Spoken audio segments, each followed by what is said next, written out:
铺子已经打烊了，你要是想买布的话，明日再来吧。真娘，真娘，真娘，你听我说啊！真娘，只要你原谅我，日后我一定任你责骂，百倍、千倍的弥补你。无论是你，你的家人，我都会加倍对你们好。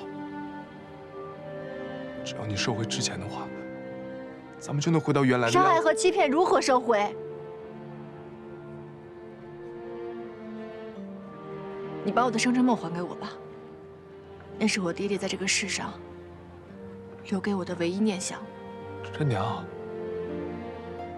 我们还不至于此，对吧？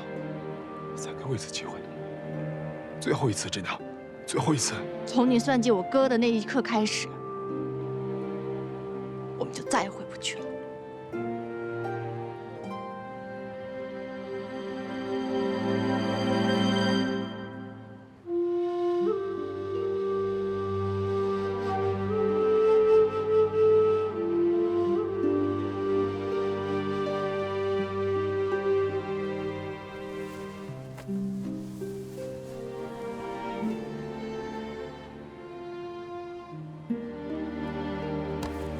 真娘，真娘，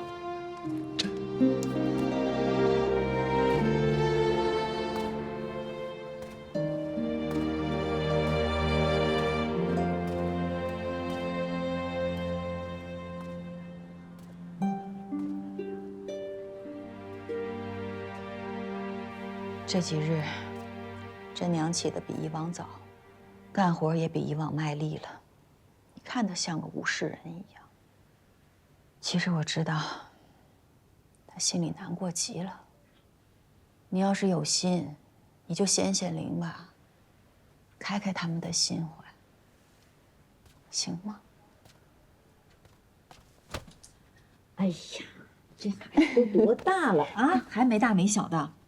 今天怎么回来这么晚啊？呀，爹，您看看，娘又开始唠叨我了。爹，娘总跟我说她胆子很大的，这年轻的时候看到老虎都没有哭，我才不信呢。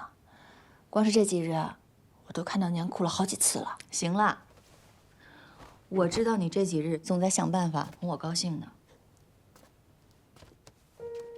我知道，你是个有骨气、有主见的孩子。可是，有了这么一遭，你以后的日子必定难过。娘是怕你难受，怕你有苦，自己憋在心里不与我们说。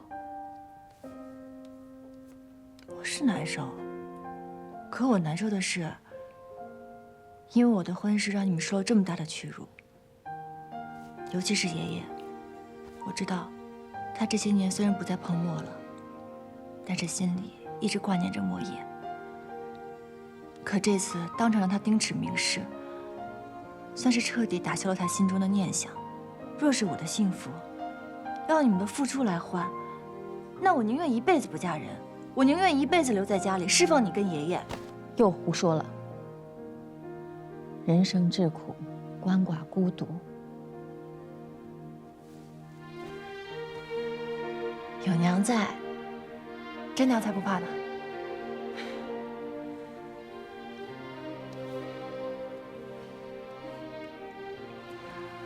娘，我都饿了，一会儿爷爷跟哥该回来了，去给我们做饭吧。好，好，好，娘去给你们做饭。嗯。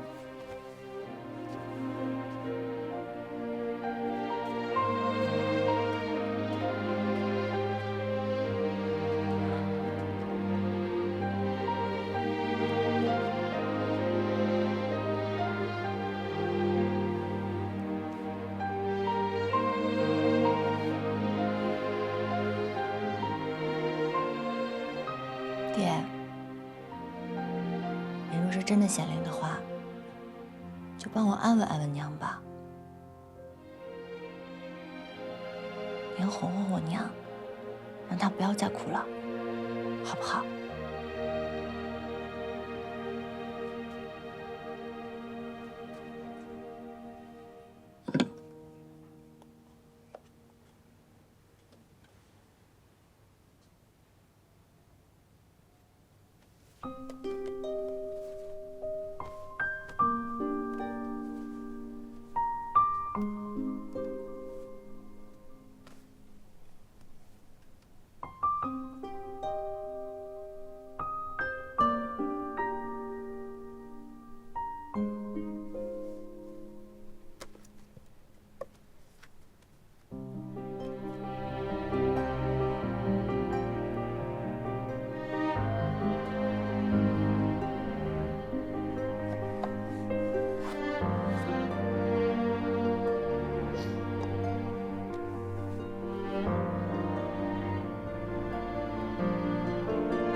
哭出来吧，眼泪呀，是个好东西。痛快的哭一场，好好跟过去道个别。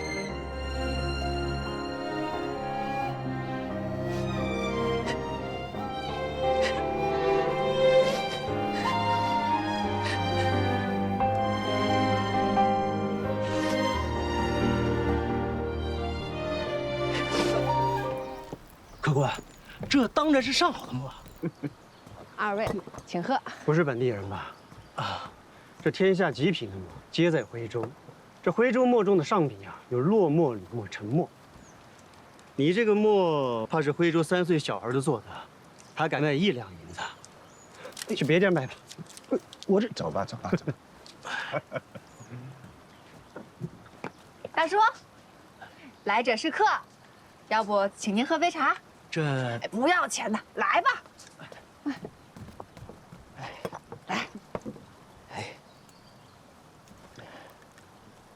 多谢您。哎，大叔，可否借我看看您手中的墨？多谢。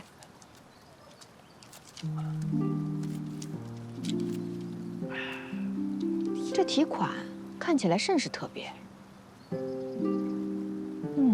这墨中还加了诸多不同的辈分，这用料竟比骆家的还要多。此墨产地沿海之地，姑娘好眼力。此墨品质不俗，依我看，这墨卖上1两银子不算贵。姑娘说的不错，这墨中加的材料倒还在其次，难得的是用材。墨中用的并非普通松材，而是生于沿海之地的黑矮松。黑矮松，古籍有云：“黑矮松，色如胶，触如凝脂，取之入墨，当为上品。只不过因其生长缓慢，终年也长不到1丈高，故而尤显珍贵。这些墨是我费尽功夫才弄到手的，没成想价格一降再降，仍是卖不出去。外地多认徽墨，而这徽墨又只认3大家。这墨的妙处啊，说了也没多少人愿信。您也别太丧气。依我看，此墨既然用材特殊，和墨技法也不同于本地，您不然可以卖给墨坊作为参照。就像您方才说的，徽墨3大家，这任意一家想必都会高价收下。这竟是我从未想过，多谢姑娘指点。哎，别客气。哎，您这墨，姑娘慧眼识珠，赠他之恩无以回报，这方墨便当回礼。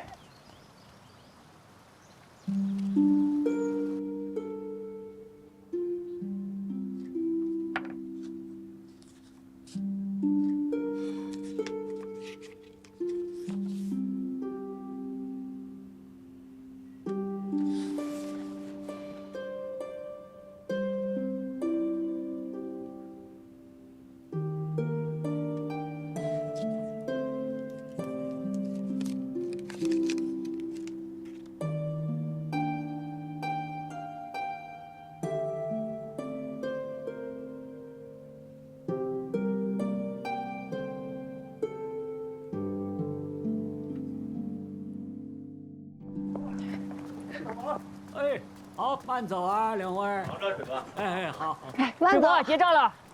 走。等我一下，我拿着饼。你把这饼拿上来，快走，我们路上吃。走。水波。哎。水波，今日这人怎么多得出奇呀？哎呀，今天是骆家选松才的日子，要是被骆大少爷看上了，那可得大大的发上一笔财呀！这人能少吗？骆家不是有自己的松场吗？骆家得了公贸权以后，订单量自然就不同以往喽。还听闻呐，骆家前些日子还接了个大单，恐怕就是这个缘故吧。难怪这几日看到他，越发的目中无人。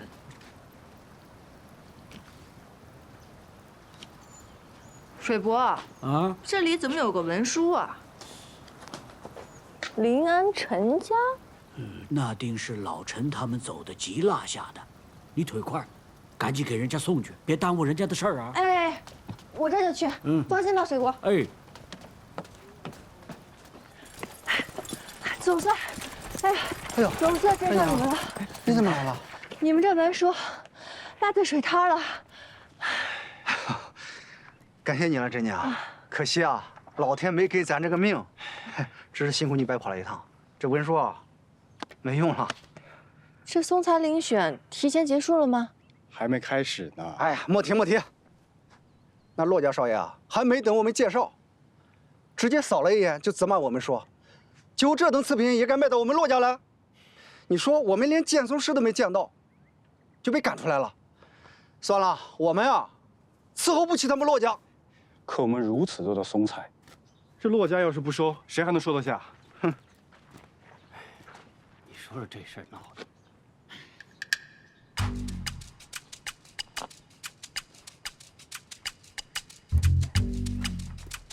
快来，来呀来！我也许有一个法子，可以让骆家高价收下你们的松材，但若是你得了便宜，可不能四处张扬。哎呀，有了有了，多谢多谢多谢。等我想。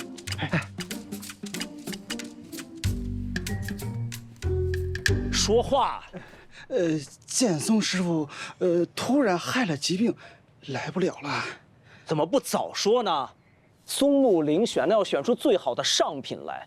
这么多的木头，我一个人选得过来吗？大少爷，这灵石我实在是找不到人呐。这是徽州，最不缺的就是磨坊，去给我找。找不回来，你也别回来。喂，鞋掉了。谁跟这儿捡笑呢？这不是当街退婚、惊世骇俗、誉满徽州的李珍姑娘吗？骆大少爷客气了，我能享誉徽州，还不都是拜骆大少爷所赐？哎，李珍姑娘抬举我了，我充其量只是个趁火打劫的，这火还不是我放。哼，幸亏这火灭了，要不然还不都得被骆大少爷您强取豪夺了去？倒是了解我。李珍姑娘到我骆家磨坊来，所谓何事？我方才听闻你们缺个剑松师傅，我便是来剑松的。你剑松？这儿每一块松木都是看着你长大的，你去鉴定它们，凭什么呢？就凭我是智墨五杰之首李金水的孙女，我打10字起，瞧的便是墨书料丹，区剑松而已，又有何难？口气不小。骆大少爷，可敢与我一赌？我们各自选松，若是我选的跟你一般无二，那便说明我担得起剑松的名号，拿得起剑松的酬劳。若是你输了呢？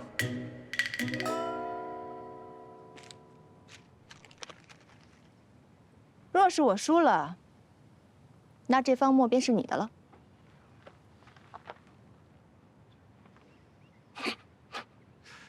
就这质量的墨，配跟我家少爷打赌？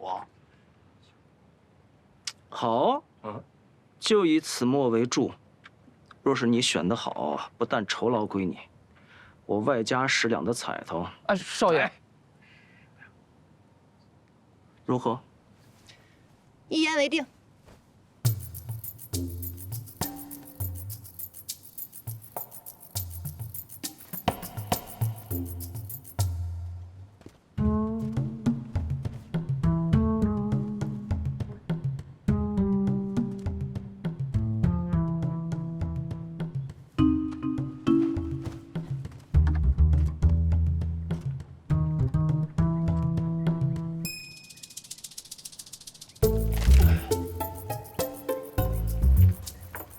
李珍姑娘，该你了。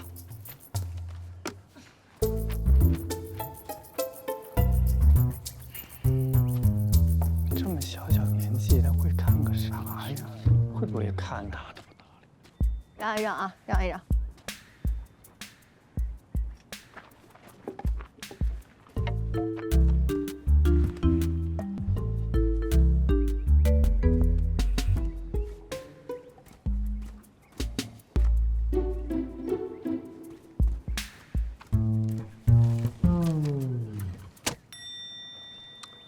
选好了啊。来。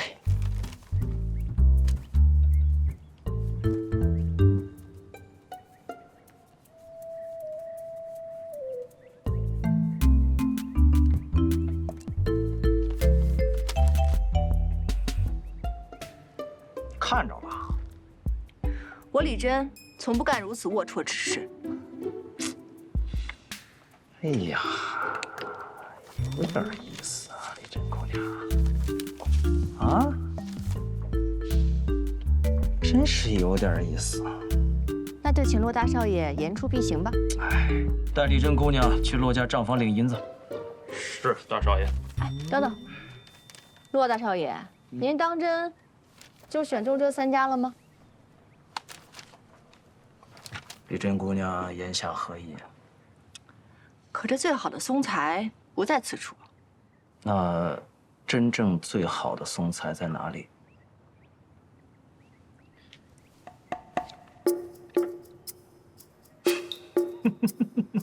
好，成交。林安成家。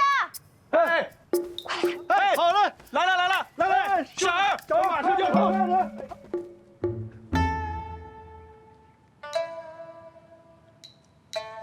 这木头颜色又黑，木质又粗，别说我家大少爷，我都没见过如此劣质的松材。你当我们傻子呀？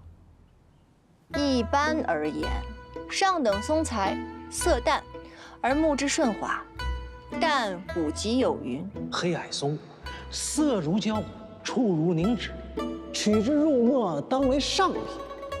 只不过因其生长缓慢，终年长不过1丈高，故而尤显珍贵。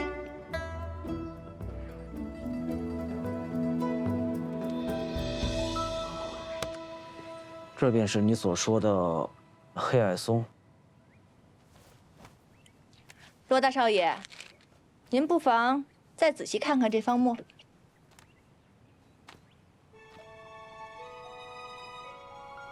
骆大少爷醉心制墨，要辨清真伪，想必不难。哎呀，李珍姑娘，这黑矮松为上品。平安，入库登记。好，切记，给我把这批松木放在南面仓库，切勿生潮受了虫害。记下了。因生长之地潮湿，黑矮松的存放也与普通松材不同，必要置于避光阴潮之处，否则取之入墨，墨块极易干裂。李珍姑娘，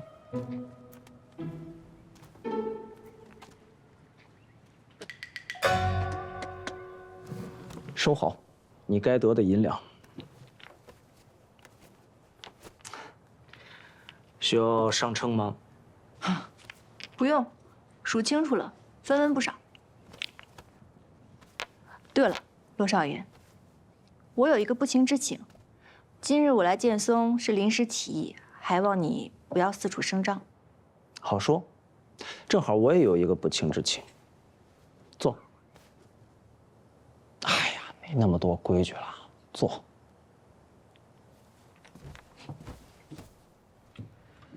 丫头，我想请你来我骆家上供，如何？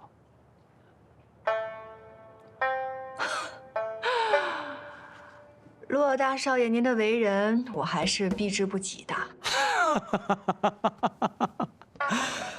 我的为人你又如何知晓？若想对我做评判，说别的都没有用了。我这一生不过一个墨字，田家小小玷污墨，我便恨；你心中有墨，我便喜。你们家有好的和墨的方子，我便想不择手段地拿到手里。话已至此，丽珍姑娘，我骆文松给你赔个不是。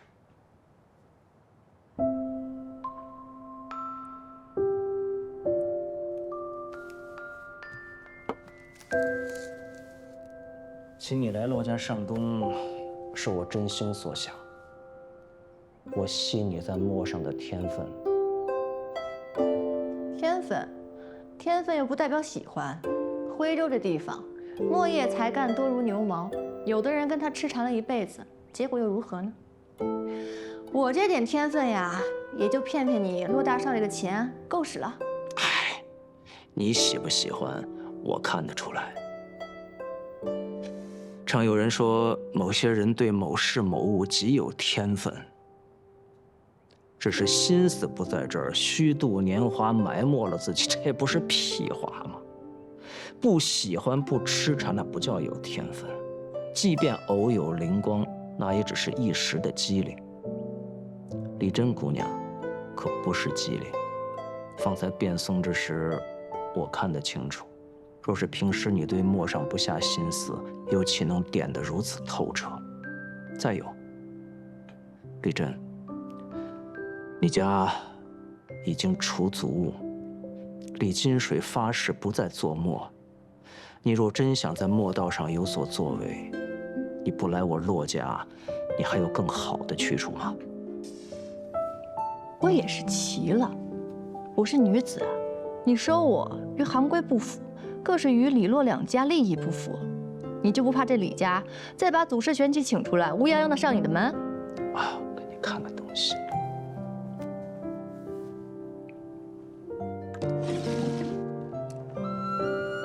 这是我姑姑骆梦珍在我3岁之时送我的。可以这么说，骆家的墨业有一大半是我姑姑骆梦珍打下来的，那不也是女子？规矩，规矩是做什么用的？是用来成事的。成事之中，如果需要破规矩，那就破啊。那姑姑。朱墨勾天眼底沉，今年春尽不知春。满徽州，我唯一敬重的人，就是我姑姑骆梦珍。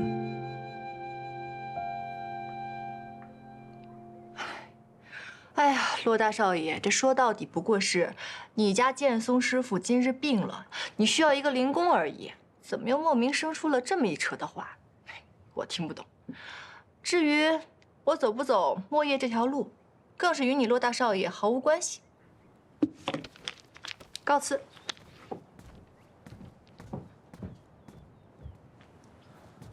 对了，方才忘说了，这黑矮松得避光保存。不信，你去查古籍。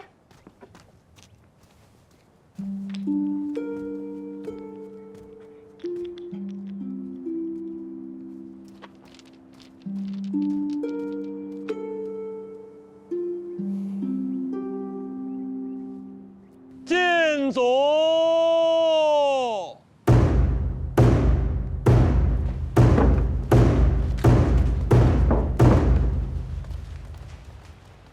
迎神。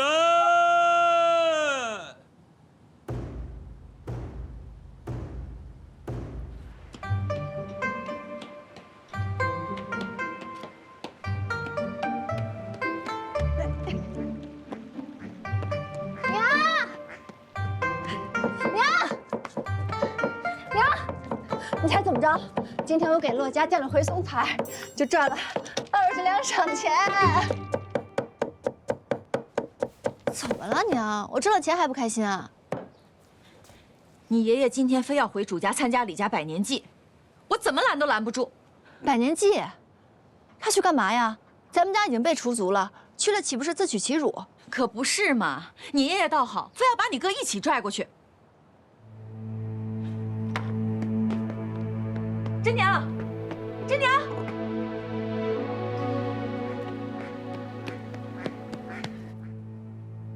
跪！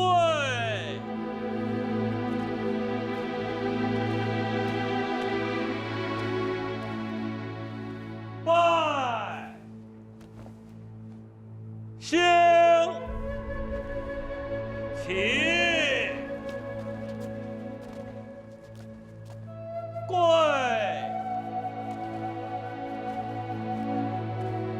拜！行！八爷不是被除族了吗？100年大计啊！祖宗可以不认八爷，但八爷不能不认祖宗啊！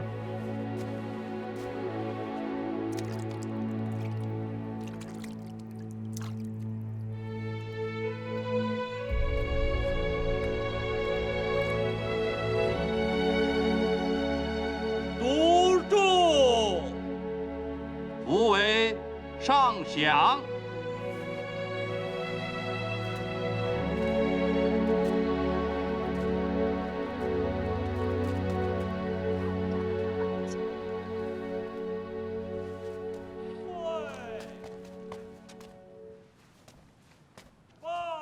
这八房脸皮也够厚的呀！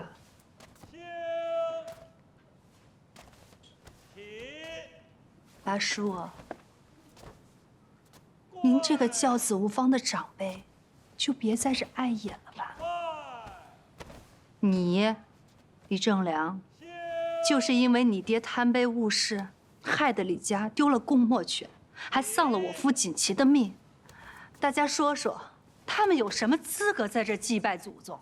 八爷只不过是在祠堂门口祭拜，又没进去，李家何必如此咄咄逼人？对呀，我咄咄逼人，我们家人都让他逼死了，我还说不得了。他们就是李家的罪人，别说是在这祠堂门口，就是在歙县、在徽州，他们也不该有脸在这待。别在这弯腰磕头了，你们这些丧门星，在祖宗面前，你们这辈子都直不起腰，活该一辈子被人戳脊梁骨。爷爷，咱们走吧。礼不可断。来人，把他们给我赶走！你们干嘛？你们干嘛？正良，正良，正良，当街胡闹，让祖宗蒙羞，我们万万做不得。爷爷，正良，做不得。李家被你们八房害得如今这个地步，你们还有什么事儿做不得的？我要是你们，就该去九泉之下亲自向锦旗、向列祖列宗赔罪。要不是你们，我们家锦旗就是李家下一任当家的，我就是李家的主母。你们八房欠我的，这辈子都还不完。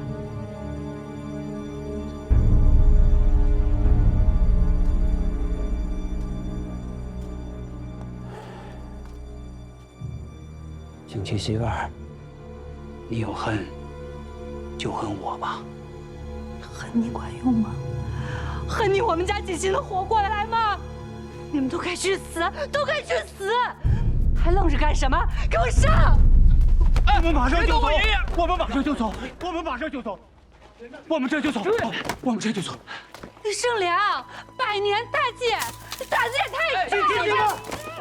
你还你谁呀？啊！别打我！哎呀！爷爷，没事吧？瞧瞧这一下子，啊，嘴巴上说做不得，干的都是蛮横撒泼的事儿。李真，你有一个山野泼妇的娘，难怪生出你这个没羞没臊、没人要的便宜货。你说什么？再说一遍！再说一句！再说一句！再说一遍！看不得没有娘！再说一句，田家院，爷爷！再说一句！喊什么喊？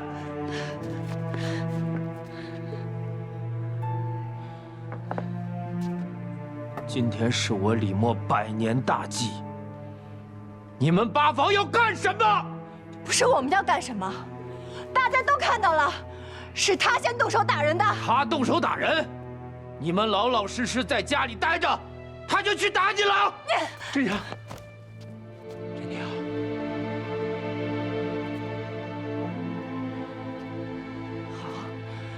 今天这个日子，我便先不跟你们纠缠。爷爷，我们先回家。走。李金水，你还有脸来拜祭祖宗？先是你孙子偷盗磨坊，你又让真娘去骆家变松谋利，好一个智墨武节，好一个丁尺名士啊！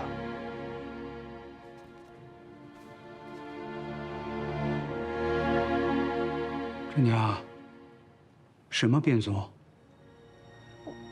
事到如今还装傻，不觉得恶心吗？够了！这磨坊一事，大家有目共睹，是田洛两家算计我哥。就算我哥一时失察，可你们当众拦轿，逼得爷爷丁尺名士，这桩公案也算是两清了。至于变松，是因为我想为了家中还债，迫不得已便跟那骆文松赌了一局，我没有别的心思。我爷爷更是不知此事，你莫要血口喷人。是我血口喷人，还是你李真巧舌如簧？大家自会清楚。要不是你七祖母疼你爱你，若是依我，早就让你们滚出歙县，滚出徽州，一辈子受苦，永世不得翻身。这么多年来，我们全家一直在为失去公母、失去亲人赎罪。可是事情已经发生了，我们无力扭转。我们只是希望能过上好的日子，让我们小家得以生存。为何你们连条生路都不肯给我们？非是我李景东容不下你们，而是李默容不下你们这种吃里扒外、败坏祖宗基业的蛀虫。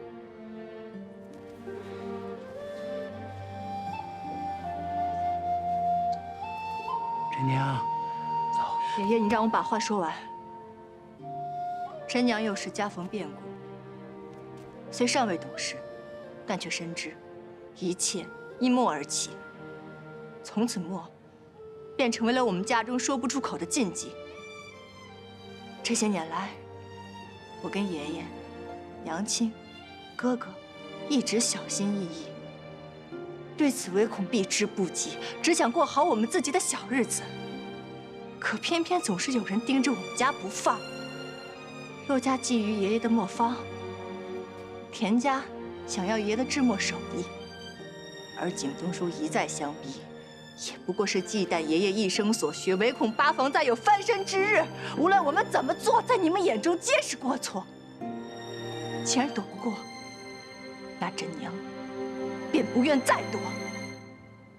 从此以后，我们就在徽州，我们哪儿也不去，我们还要过得比你们更好。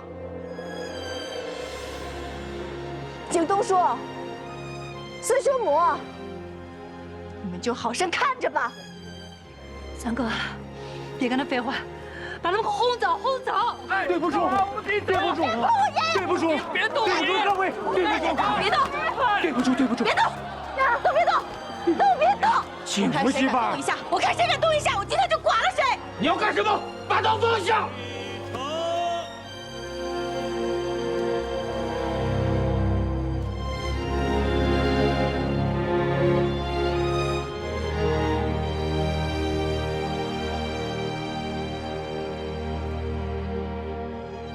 爷爷，请您教我制墨吧。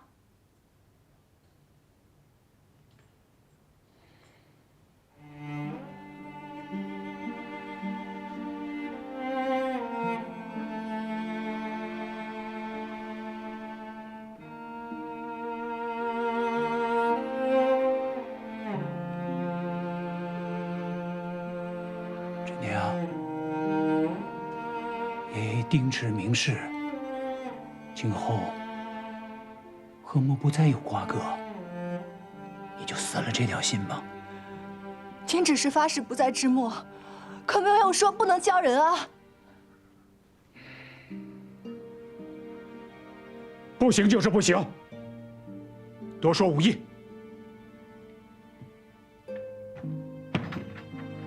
真娘，你就别跟你爷爷犟了。我们家这些年的厄运，全都是因为这墨。你爹因墨而死，你爷爷因墨生不如死，你和你哥又因着墨各自断送了姻缘和前程，这墨害得咱们家还不够惨吗？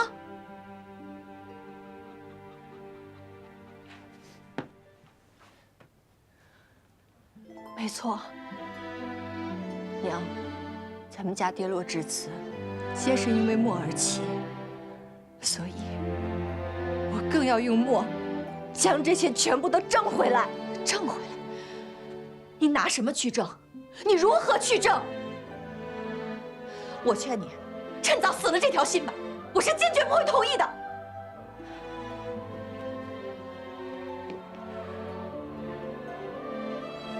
我要腰板挺直的活着。这么一事，真娘心已定。爷爷就算不教，我便上各家去学，我定要闯出自己的一片天来。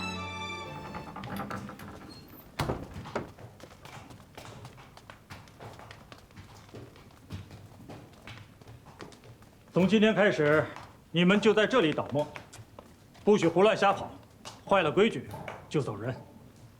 你去后面倒，好。你用这个锄倒。嗯。你们3个到那边去倒。师傅，这要倒多少下呀？青椒10万锄。哦。你只管好好倒，到时自然有人会来查验。嗯。小林，把墨饼拿来，给他们分一下。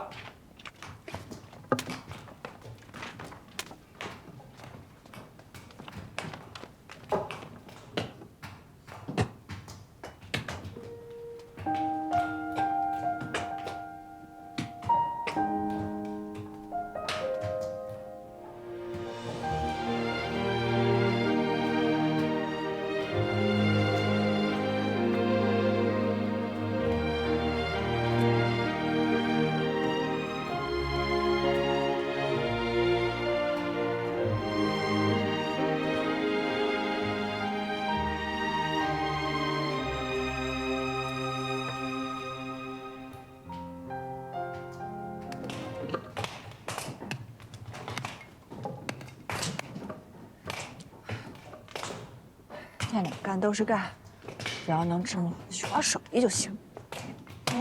曾大师傅，近日又收了一批学徒，您瞧瞧。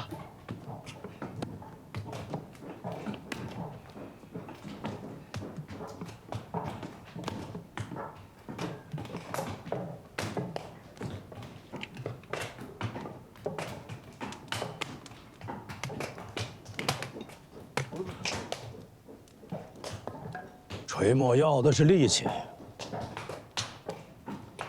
其他墨工都穿着汗衫，你为何不穿？我不热，用不着。是不需要，还是不能？啊，用不着。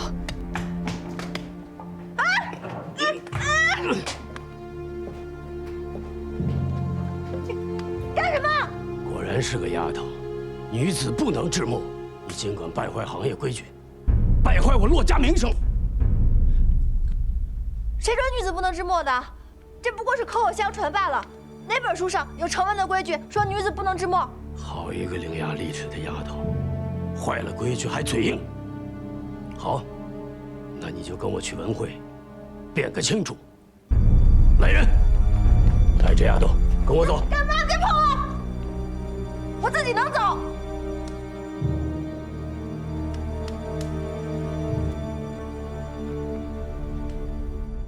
胡会长，诸位墨业当家，今日便替我骆家来评评理。这丫头竟女扮男装，混入我骆家磨坊，败坏祖业门风，实在有辱行业门楣。我今日方知，你曾一品已经可以代表我骆家主事了。大少爷，我伺候骆墨多年，自然与骆家共荣辱。好一个共荣辱！李真，你一介女子，怎可如此女扮男装，混入磨坊，成何体统啊！你丢尽了李家的脸！请东叔真是贵人多忘事啊！我早已被除族了，我就算丢脸，跟你们李家有何干系啊？好了，既然是来文会辩理，文会自然会给你们一个决断。胡会长，我们徽州墨业素来有女子不得制墨的规矩啊。这不过是口口相传的陈规罢了，并非是落笔成文的定论，如何作为约束？我曾听闻，这骆家姑姑骆梦珍于墨氏有经世之才。如今这骆墨沿用至今的和墨技法，便是出自骆家姑姑之手。我想请问曾大师傅，您在骆墨这么多年，难道不曾用过骆家的和墨技法吗？既然用过，一边用女子创办的技法，一边又口口声声义正辞严地说女子不可制墨，真是自相矛盾，忘恩负义。我知道李姑娘剑松变墨一把好手，今日方知这张嘴也不遑多让。这忘恩负义呀，哎呀，说的是真好。我以为制墨讲的是天赋，制得出一方好墨，那管他是男是女，是人是狗呢？家有家法，行有行规。如果猫猫狗狗之辈都能制墨，那我们徽州墨业岂不是反了天了？那你是担心自己的天赋不够，还治不过这些猫猫狗狗？骆大少爷慎言，你拿我与他相比，我是墨业正统。何为正统？制得好墨那叫正统，治不得好墨，数典忘祖。你说说，李姑娘的墨制得如何？回大少爷，他听说荣娇确实学得不错。哎，一句实言。李姑娘也曾来潘家磨坊，听大师傅说，雕版倒是不甚擅长，但十分刻苦。李姑娘，劳烦伸出左手。哎，没事，给他们看看。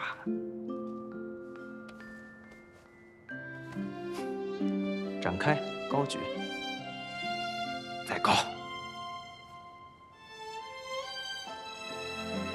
在座的诸位都是制墨行家，要说这一个人对墨是真心还是假意，全在那手上，仔细的看看。想必诸位富贵人当久了，这手生了福气，脱了老茧，生了新肉了吧？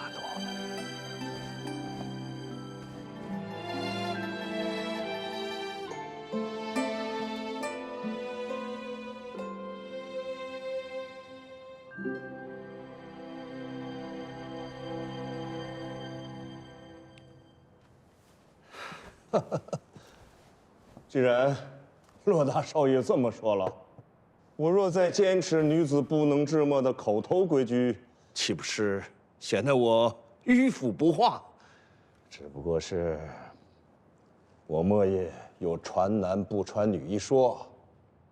实是，因为女子终究要嫁人，磨坊不能流入外姓。此前李家磨坊险些外泄，李珍姑娘当街退婚一事，想必各位都清楚吧？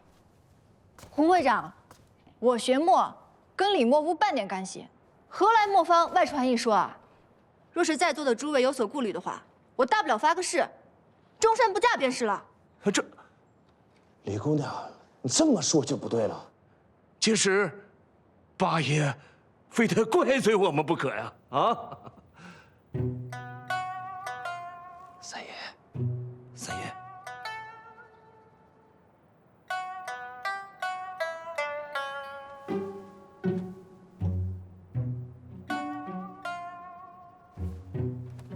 诸位，那李老八到底是制墨五杰之首，他为徽墨出过不少力。纵然不知墨久矣，我们也不可忘了他的好。今日若是如此为难他的孙女儿，我想在座的各位心里也过意不去吧。不若如此，我们便给甄姑娘一个机会。她已经惜墨有些时日了，不妨就让她制出一块墨来。到时候，大家伙一同瞧一瞧，品一品。倘若甄姑娘果真有制墨天赋，墨业就不能埋没人才。哈哈，三爷言之有理。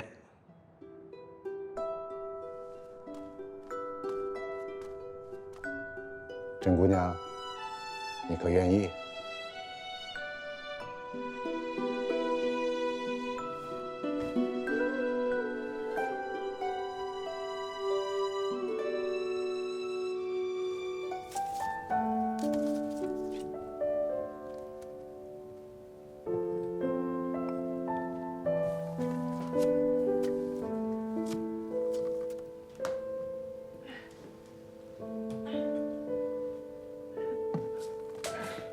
爹，多亏了陈三爷爷借我磨坊使用，这可是女儿费了好些时日制出来唯一一块还算质量好的墨锭。爹，你一定要保佑我试墨成功啊！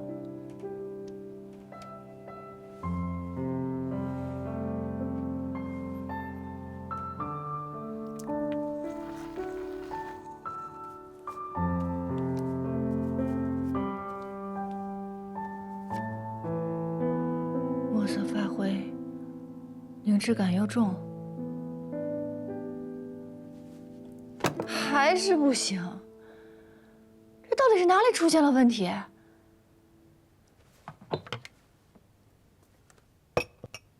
给娘看看，你制了什么墨呀？别看了，这墨都没有成型。那什么样的墨才算是成型呢？自然是用料精贵，制法纯熟，落笔如云烟游龙。你说这些我也听不懂，反正你爹说了，这墨锭外面做的再漂亮，里面用料再珍贵，终究还是要给人用的。那哪些人用墨，要用什么样的墨，哪有你想的那么复杂？做一块能用的舒心趁手的墨不就好了？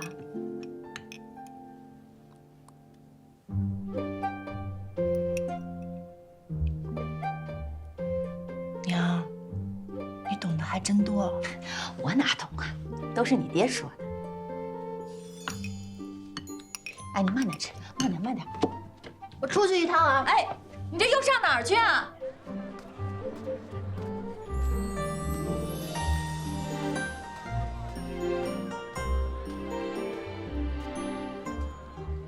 来，客官，看一下我们的墨，温娘，又好又实惠。看你3天2头的来这儿给哥买墨，何不去那边买个好的？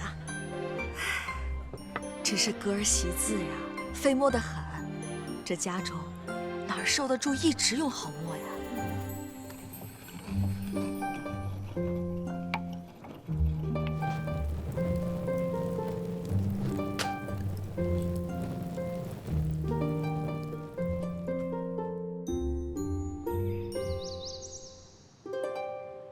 胡会长，诸位墨业当家，这便是我做的出新墨。这墨一瞧便知烟台烧得老了，捶打也不到位，制得甚是儿戏。不错，此墨既无商货之貌，受不得高价，又无传世墨意，制作稀松平常，在家墨济济的徽州，着实登不得台面。粗制滥造。这要是我制的墨，我都不好意思进文会的大门。我还以为你会叫八爷帮你。胡会长，来品品这方成墨，有如此的胆识，得此一个成字，倒叫我高看你一眼。这用料普通，制法粗糙，只能算是下品墨。看来李珍姑娘以后就……吴会长，我给甄娘出的题，墨也不拿给我瞧瞧？三爷，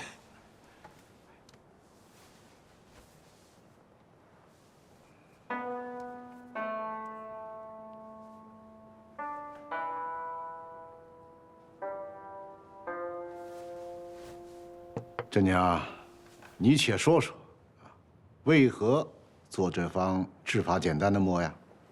之前你就应该晓得，这样的墨可入不了墨行诸位老前辈的眼啊。我知道，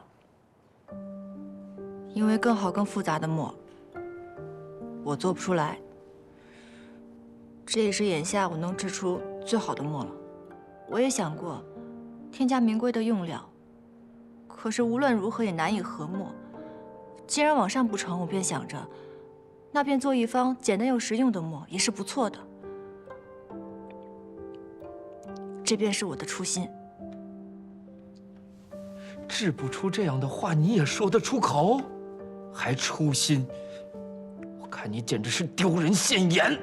是我实力不济，我承认，在座的诸位皆是墨业的前辈，看不上这方墨也是情理之中。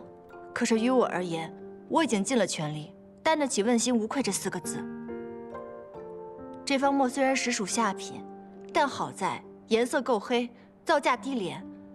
这无论是坊间记账，还是小儿习字，未必不是一种更优的选择。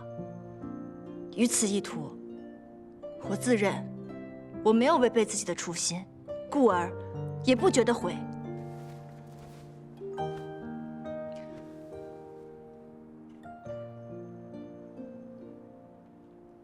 甄娘已经知道今日结果了。最后还请三爷爷将此墨赠予他需要的人，也算是一尽它的价值。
够黑，一方好墨啊！好墨，罗大少爷，你墨不是疯了，那是一方下品墨，还好墨。哎，物者有所宜，才者有所失，各处其一，故上下无为。李珍姑娘有言在先，说这方墨价格便宜，适合账房记账、小儿习字。在座的诸位，年幼初习字时，给你们一方上品之墨，舍得用吗？老祖宗当年制出这第一方墨的时候，是为了把心里这点东西记下来，哪里有那么多的规矩？可无规矩它不成方圆，无规矩怎定优劣呀？优劣不分。我们这些磨坊，我们这些人，这个文会，他要他干什么呀？徽墨传承至今，徽州磨坊比比皆是。咱们各家拼的不就是一个精益求精吗？对，精益求精乃制墨之本。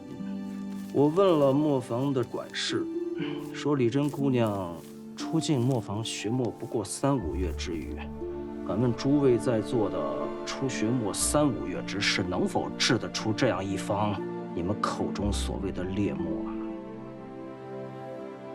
啊？是啊。文松之言，让我想起初入墨行之时，习墨2载，2载啊，才制出平生第1方墨。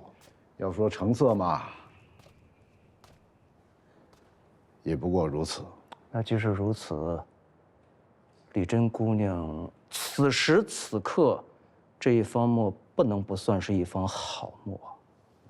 诸位制墨制得久了，莫忘初心才是。再说了，诸位管得着丽珍姑娘制墨不制墨呢？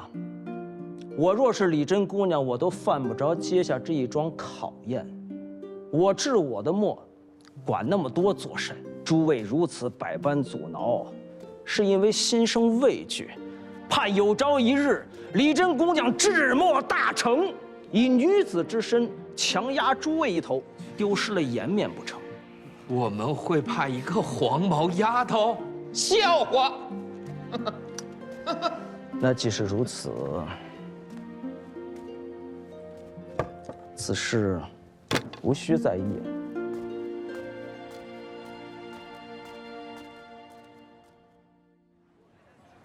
真娘真这么说？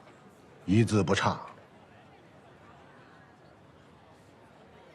丫头这个年纪，对墨的理解，恐怕连你我都自叹不如。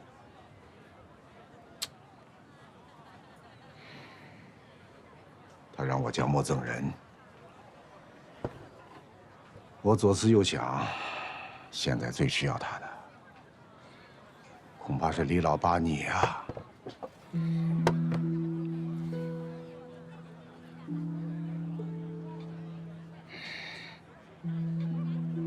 老八，你就收了他吧。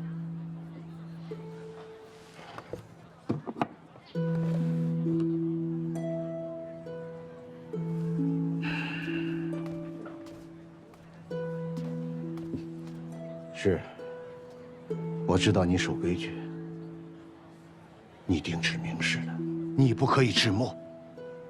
可没人说你不可以教人制墨呀。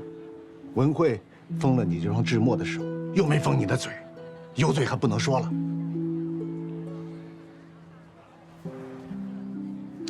李老八，真娘多好的苗子，你收了他又能如何？什么传男不传女，文慧都默认了。老八，我跟你说啊，你别身在福中不知福。君山要是有真娘1半的天赋，我要有这么个好孙女，我甘愿一辈子不吃墨。还有，难道你就不想李墨后继有人？言尽于此啊，你自己好好琢磨琢磨吧，这个倔老八。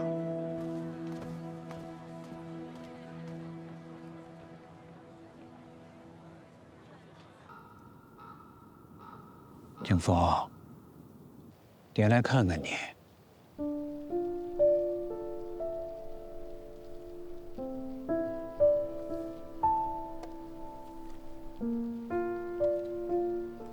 这个呀，是你闺女真娘制的第1块墨，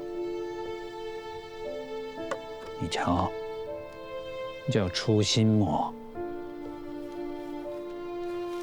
爹在文慧面前丁持名士，永不制墨，也已经退出了墨业。可如今，真娘她要学墨，你说我该怎么办？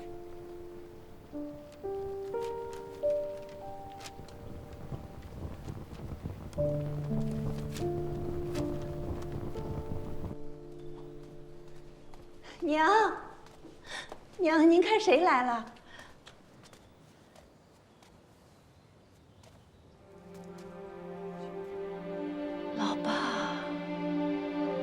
七嫂，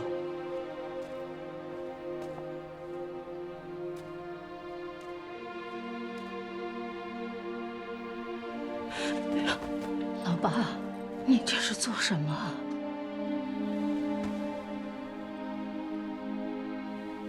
金水这第一扣，是为了当日磨坊之事。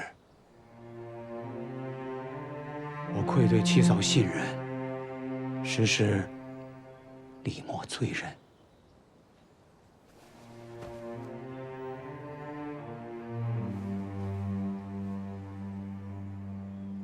第二扣，是为了七哥七嫂对我的知遇之恩。金水出生庞宗，父母俱亡，亏的是七哥在老太爷面前力举，引我进入墨道，又见七嫂如母，时时在旁照拂，才有后日之成就。这份恩情，金水替云难表。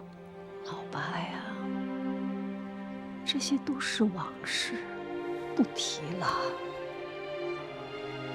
这第三扣，是为了我家真娘。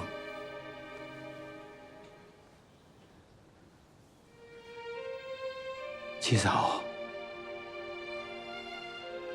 我以为真娘学墨是一时志气，我也不愿让她受烟熏火燎之苦。没成想，真娘待墨一片初心。我今日在七嫂面前求一个恩典，允我教真娘学墨。何须求啊！我等你这句话等了许久了。老爸，快起来，起来！老爸呀，真娘和你一样有天赋。若是她静音，一个女儿身被埋没，岂不是太可惜了？我答应你。谢七嫂。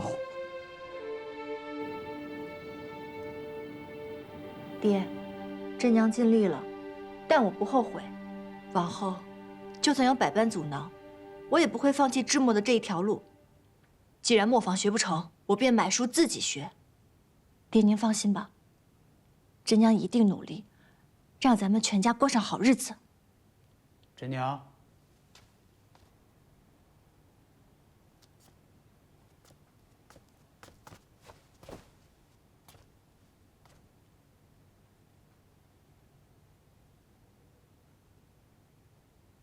爷爷，您这是？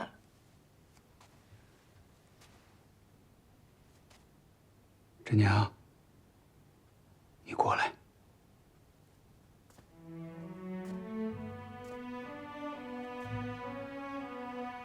知墨之道，艰难险阻，你可吃得了这苦？真娘愿意吃苦。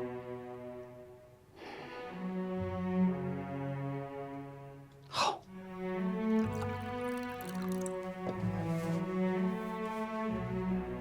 祖师爷在上，李氏制墨后人李金水，自此伊始，受李氏真娘为徒，受其制墨之道。